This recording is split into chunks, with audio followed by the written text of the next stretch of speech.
Welcome back. Welcome back. This is the Mercenaries Podcast. My name is Carl Lewis, aka Ellie Dub, and this podcast is to shed some light on the hidden talent that's hidden in the crevices of Instagram. So let's just get right into it. Today, we're going to go into the top 5 quotes / poems from Instagram of the week. Then we're also going to talk about if you can develop creativity or if it's just something that has to come natural. I believe you can develop it because I've developed mine. And if I can do it, any of y'all can do it. So let's just get right into it. The first quote comes from Patricia Helen Ryder. What she did with this poem, this was really creative. She took the word recovery and she spelled it out, letter by letter, Recovery. So for R stands for releasing, E stands for energy, C stands for clogs, O stands for oxygenizing, V for vitality, E for embracing, R for return, Y for yielding.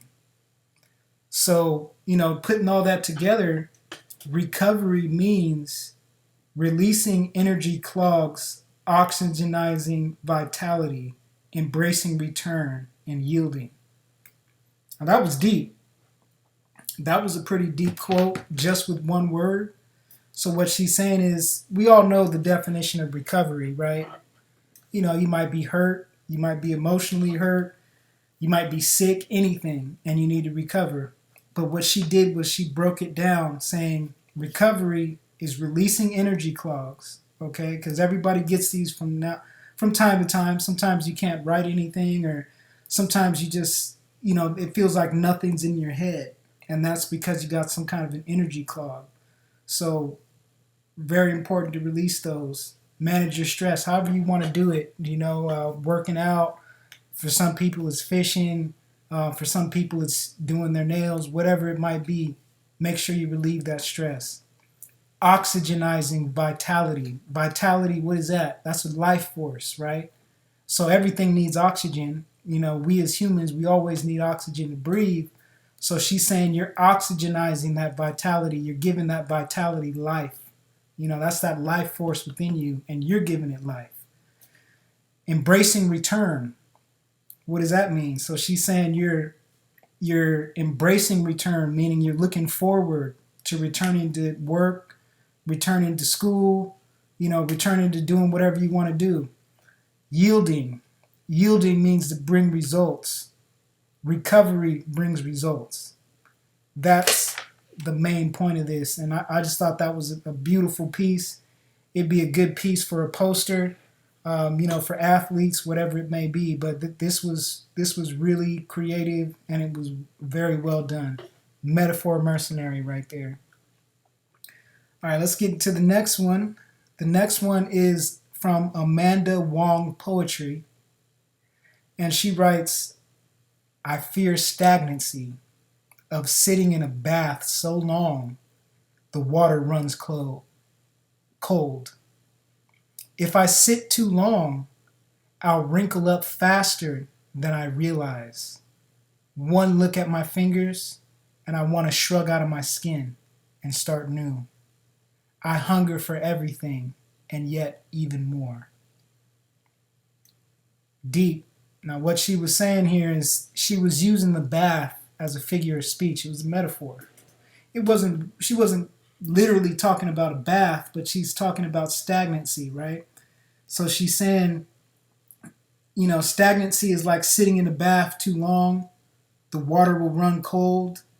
If she sits too long, she's going to wrinkle up faster than she realizes, meaning if you sit in one place for too long, you're stagnant. You don't have any growth. You're not reaching out for your goals. You're not attaining these goals. You're not actually getting out here and trying something in life. Then you become stagnant. And she's saying, I'll wrinkle up faster than I realize. What I took that as, obviously there's the literal, okay, yeah, you do wrinkle up.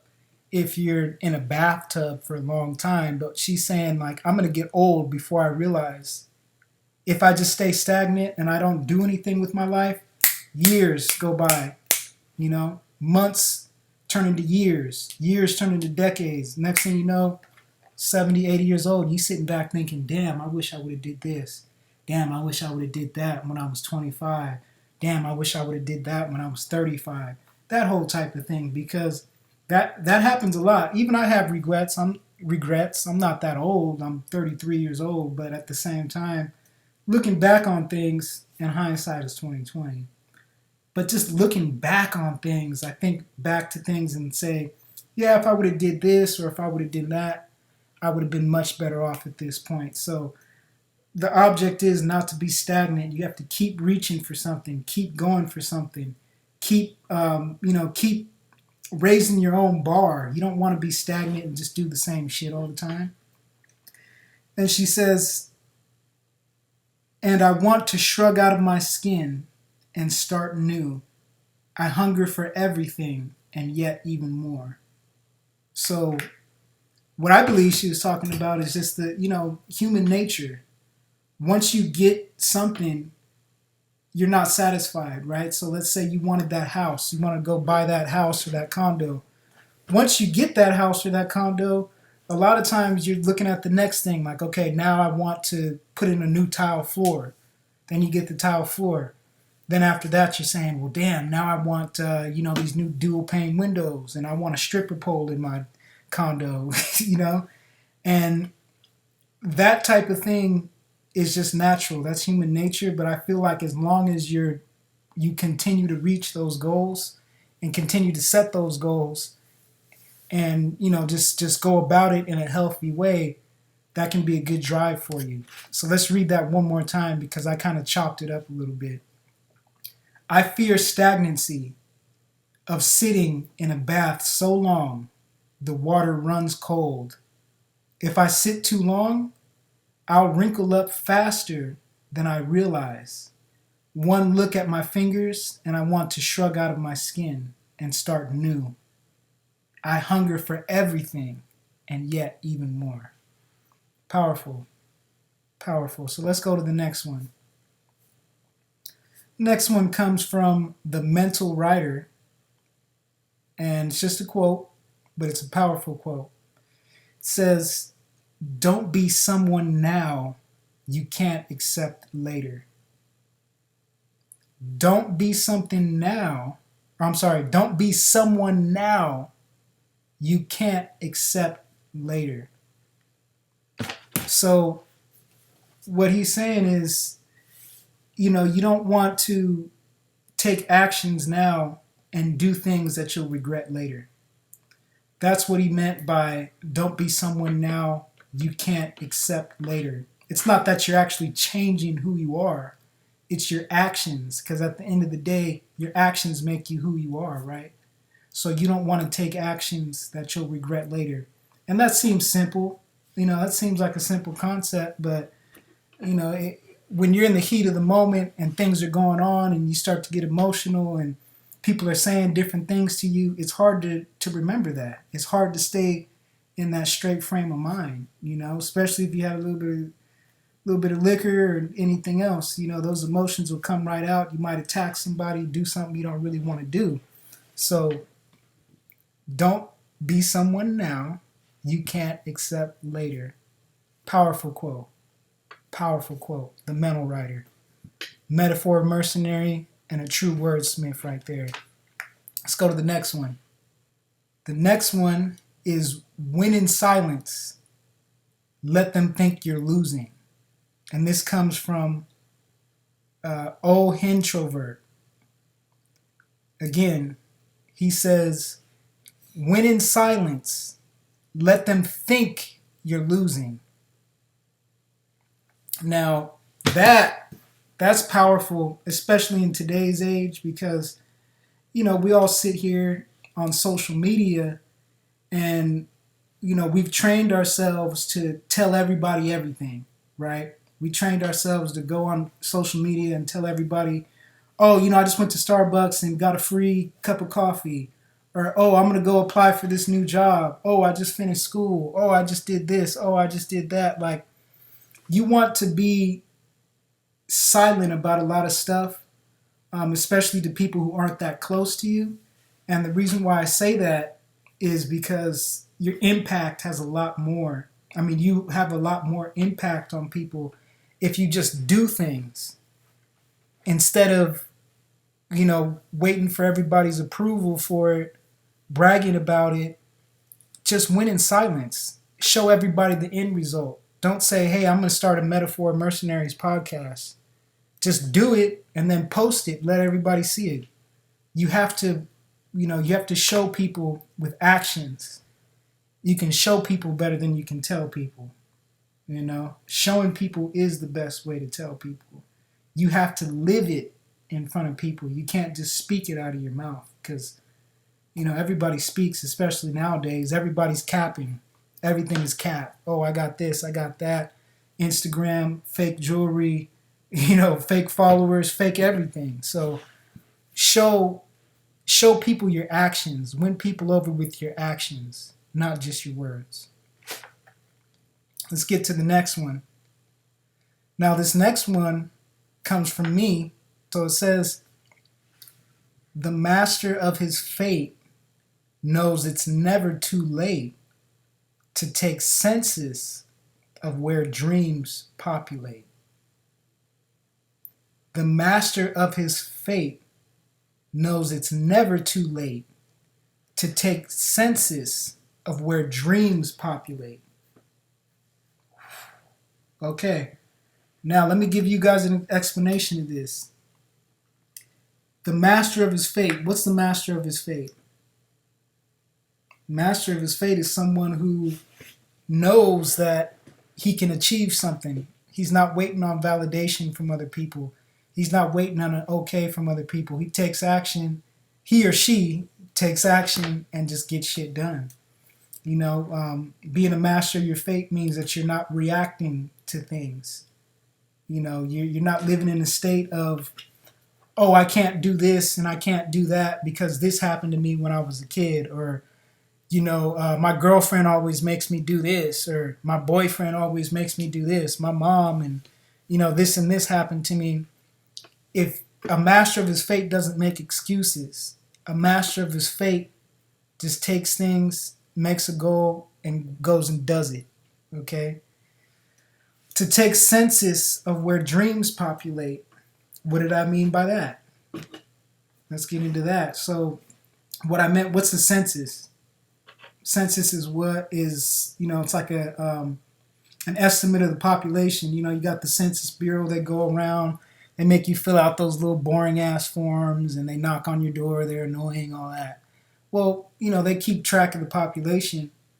And if I'm going to take census of where dreams populate, that means that I'm always going after my dreams. I'm not afraid to go after my dreams. I know it's not too late to go after my dreams. I'm not going to listen to people who already gave up on their dreams. Because a lot of times what will happen is people will try to talk you out of your dream. Facts. People will try to talk you out of your dream. Especially if it's something that, they think is far-fetched, or they haven't achieved any of their dreams themselves. Oh yeah, you best believe they're going to hate on you all day, every day. So you have to know that you don't want to just give up on your dream. As cliche as that sounds, you don't want to give up on anything, because if a lot of people, if people listened to people who are condescending to them or put them down, talk shit about their dreams, then we wouldn't have a lot of what we have today. There wouldn't be a Jeff Bezos. You know what I'm saying? There wouldn't be a Michael Jordan. There wouldn't be a just anybody who's successful has always had haters. So just know that no matter what you do, if you want to be a master of your own fate, you got to take census of where those dreams populate. You got to just go for it. But give you an example. I got up and I moved here to Atlanta from the West Coast. I was in San Diego, spent a little bit of time in Phoenix, and now I'm here. And I moved here for creative reasons, financial reasons, but creative reasons as well. The movie industry is really big out here in Atlanta. There's a lot of creatives out here, and it's just a booming place for creative people like myself. And it's a little bit more affordable than California. Let's just be real about it. The weather's better than Arizona, so I love this place. So again, don't let anybody tell you that what you're doing is a waste of time, because it probably isn't, especially if it has to do with poetry and screenwriting and short stories, things like that. So let's get a little bit into the topic for today. So what we wanted to talk about is, can you develop creativity, or does it just come natural? I got an email last week, and someone asked me, well, hey, I like your stuff on Instagram. You're a pretty creative person, but I just don't have that kind of talent. And is it possible to develop that kind of creativity? Did you develop yours, or were you just born with it? And the answer is a little bit of both. So I feel like, yeah, I was, born with a little bit of creative talent, but I definitely honed in on it, and I practice all the time. I always practice. I'm not saying I'm a perfect person, or I'm just the most creative writer in the world. I'm definitely not. Okay, but what I'm saying is that you can develop this creativity. You can expand your creativity. And there's ways to do that, especially if you want to write poetry or short stories. Good way to do it is to just look at everyday things and try to come up with different names for them. Okay? Give you an example. My car. You're not just going to say, oh, hey, my car. You could say, oh, yeah, that's my four-wheel chariot. Or you don't want to just say my house.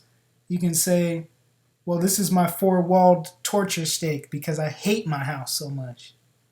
So if you walk around and just think of different things, or, everyday things, and just think of a different way of saying it, this is going to expand your creativity a little bit, because your mind, you're going to get used to always thinking of creative things, and it's going to flow more naturally when you start doing that over time.